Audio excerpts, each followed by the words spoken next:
Are you wanting to improve your athleticism or just get started into using plyometrics into your training?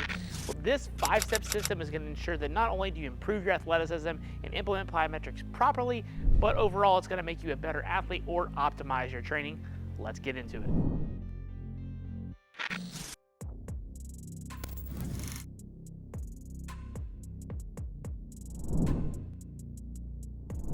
Hey there, Brandon here from Thirst Gym, and today I'm going to help you improve your athleticism or implement plyometrics in your training from beginner to advanced variations, but also understand why we progress plyometrics in the way that we do. Now, the first thing you need to understand here is the 3 phases or aspects of plyometrics in terms of what actually is happening in the body. So we have our concentric phase, which you think about with normal lifting is usually the lifting or rising aspect here in terms of plyometrics. There's also then the eccentric aspect, which would be the loading or the landing phase, absorbing the force, or if you think about doing a bicep curl, again, the lowering phase. But then we also have the amortization phase, which for plyometrics is the most important aspect that we're getting from this training methodology, is that in-between phase. Some people might think of this as isometric, and they're certainly not wrong about that, but the scientific term that we like here is the amortization phase. And the shorter that amortization phase is, the more springy, athletic, and bouncy that you can be. So our goal with athletic plyometric-based training is to shorten that amortization phase. And if we can shorten that amortization phase, that improves our ability to go do athletic-based things and overall be a better athlete. So today I'm going to walk you through the 5 phases of improving your plyometrics from, again, the beginner stage, so the things you need to start with, the fundamentals, and then building up to those advanced progressions. All right, the first thing we got to do here with our plyometric training is we got to actually kind of start with the basics. And by the basics, I mean learning how to land. And it sounds really simple when you think about it, but you'd be amazed at how many youth athletes come through my doors that have really piss poor landing mechanics. How we land and how we absorb force is going to create that base that we need to be able to get to that concentric aspect, to then be able to amortize or, again, absorb that force slowly, hopefully quickly, but initially slowly, and then recreate that again later on into the next plyometrics or next best athletic movement that we happen to pair with, right? And so I had kind of a 1A and 1B here. So if you're very new to this or you're working with very young athletes, snap downs are going to be the place I recommend you start, because you're not going to have to worry about truly absorbing any real force. You're just going to use body weight and a little bit of space. Now, if this happens to be easy or you happen to have some kind of plyometric-based training, then the next thing we're going to focus on are depth drops and focusing on our landing mechanics from those aspects. Now, the reason I like to focus on this first is because learning to absorb forces, and it has to be just low-level depth drops. Okay, we're not talking about things that are like 2-3 feet in the air. We're talking about 12, maybe 18 inches at the absolute most, and learning to absorb that force. And again, by learning to absorb that force, we can learn to land on the balls of our feet and that heels, create a soft touch point, or not be able to hear our feet hit the ground really loud whenever we go to hit the landing aspect. We want to be soft on our feet when we land, and by being soft on our feet lets us load our hips, let us load our posterior chain, and be in that athletic stance so that we can, again, create the next movement whenever we have to. It's also going to improve the safety of the exercise and the eccentric loading our body can absorb and handle much more. But if we build into this first, by going into the concentric aspect, we can then carry this on to our other variations, and we know that the landing is strong.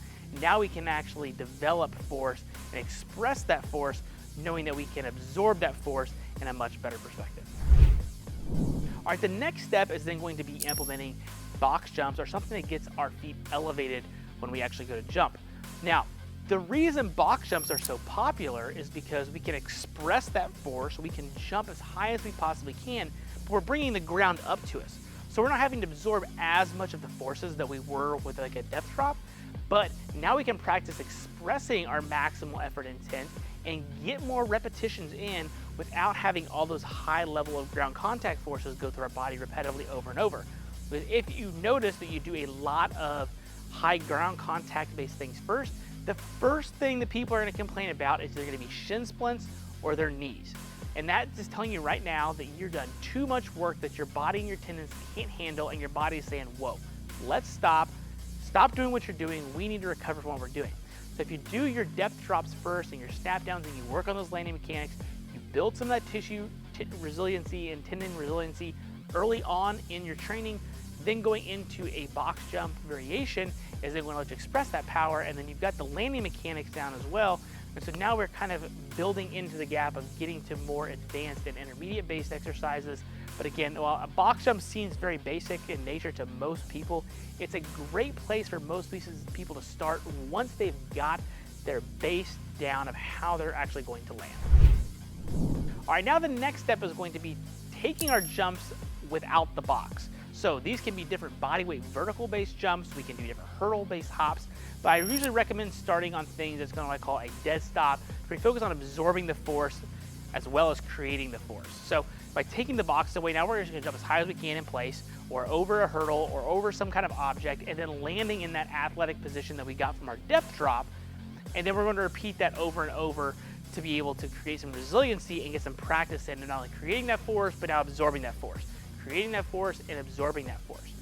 Once you've been able to do that, now we can actually kind of make these somewhat springy with lower levels. So you don't want to push the heights of what you're trying to do too high, too fast. Jump as high as you can, land and own it.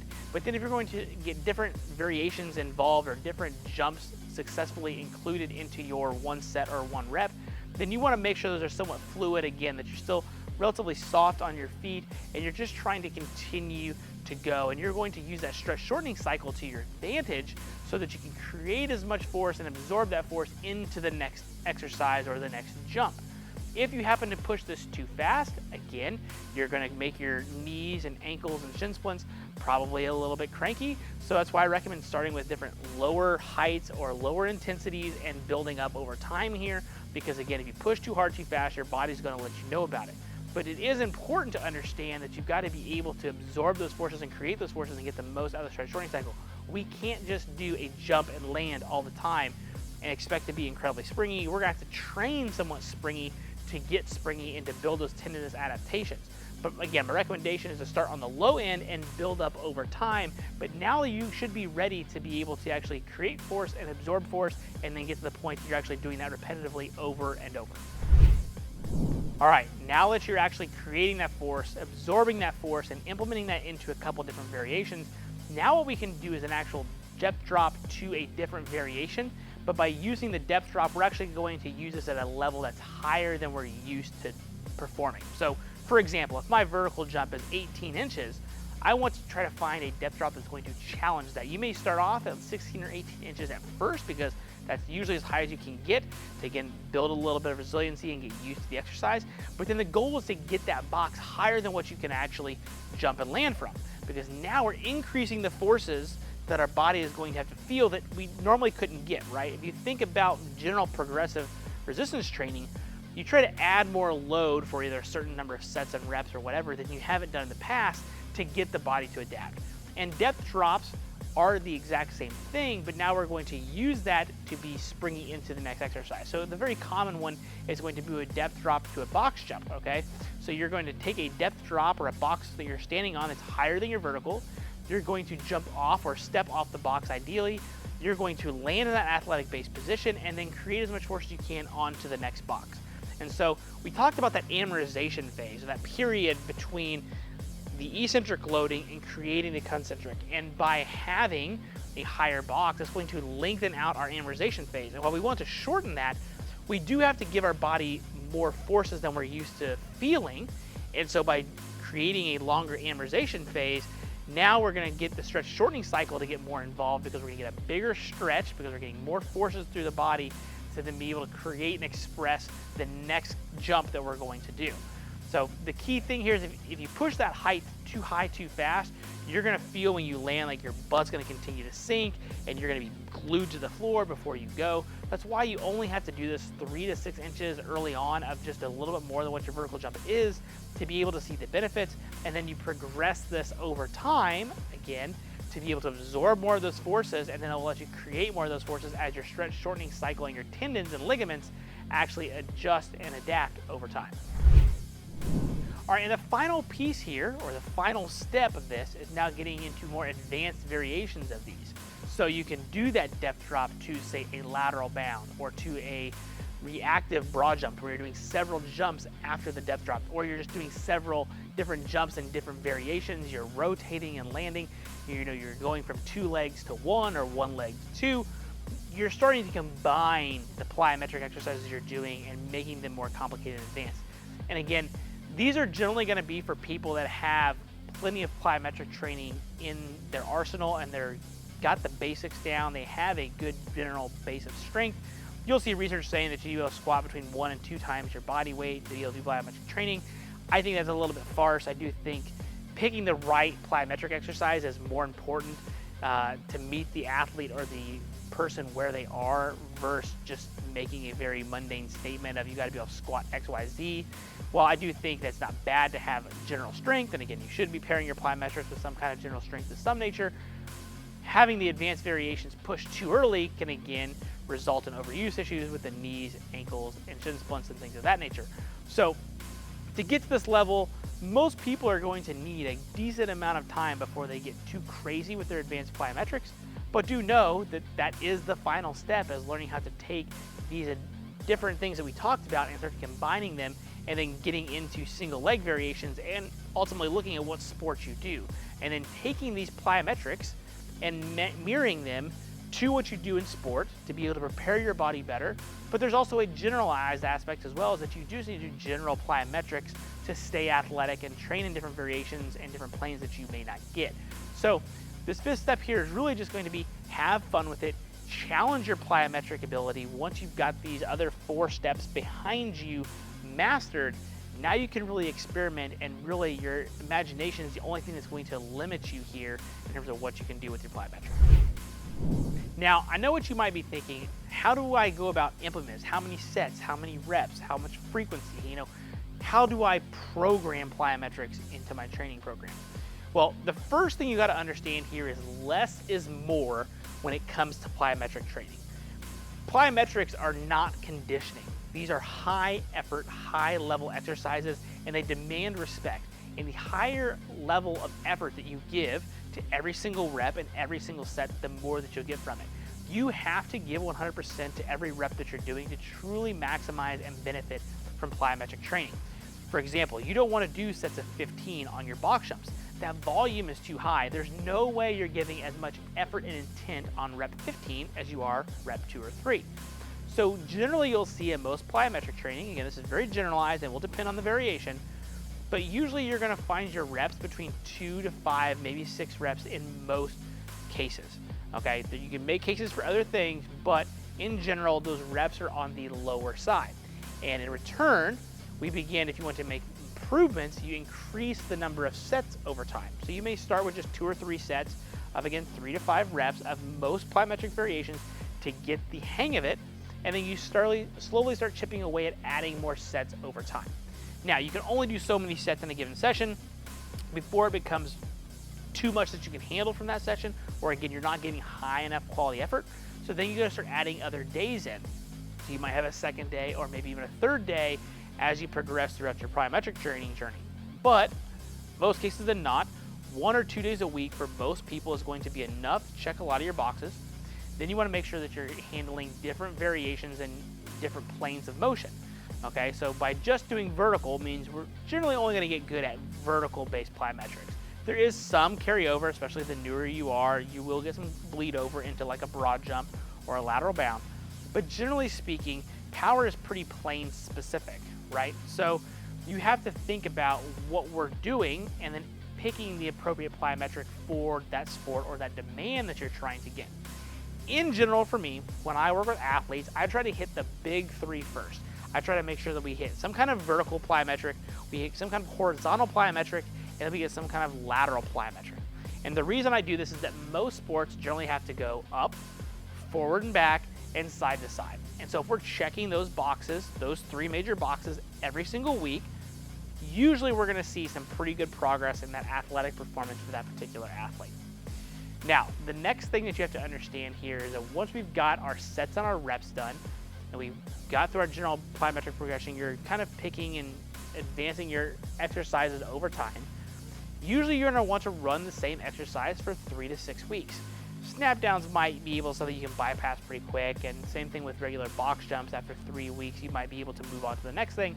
But usually you want to give yourself plenty of time with a particular variation of a plyometric so that your body can adapt to the demands, and you can slowly increase the volume that you can handle of that particular variation by increasing the number of sets.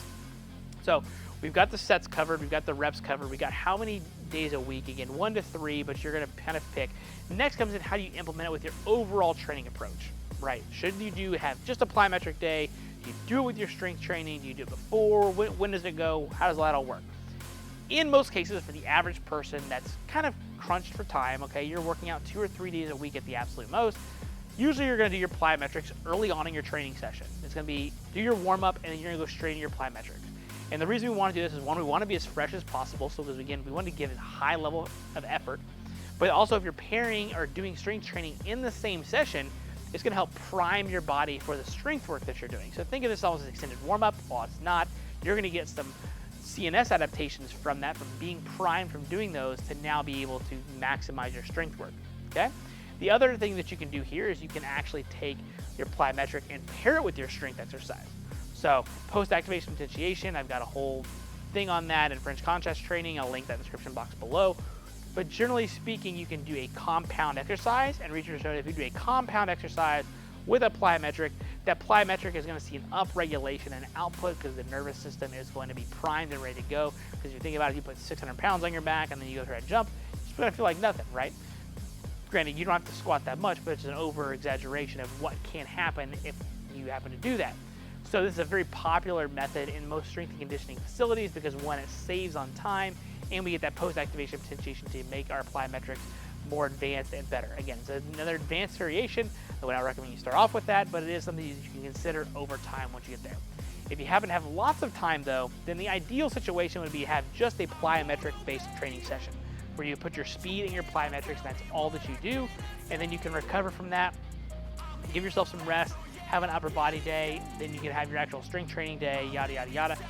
You get the idea, but the idea was be more fresh, and you're not having to worry about conflicting things that you're doing, and then you can have a higher degree of effort and a little bit more volume of your plyometrics than you normally would if you're pairing that with your strength training in the same session. So that covers everything that you need in terms of how you're implementing that plyometric into your training session. And again, only you can answer what's going to work best for you, because I don't know your training schedule, but for most people, 2 to 3 days a week, 2 to 5 sets of 3 to 5 reps, give or take, is going to be the general answer I give most people of where you want to start. And so there you have it. Whether you're a beginner, advanced, or you're trying to go from beginner to advanced with your plyometrics, I've given you the ideal outline of how to progress your plyometrics over time. So not only is it safe, but you're actually going to see some performance enhancement, and your body is going to thank you when it comes to everything else that you're doing. You don't have those aches and pains and things like that. If you took one awesome thing away from today's video, I'd really appreciate if you hit that like button, comment, share with a friend, subscribe, and I'll see you at the next video.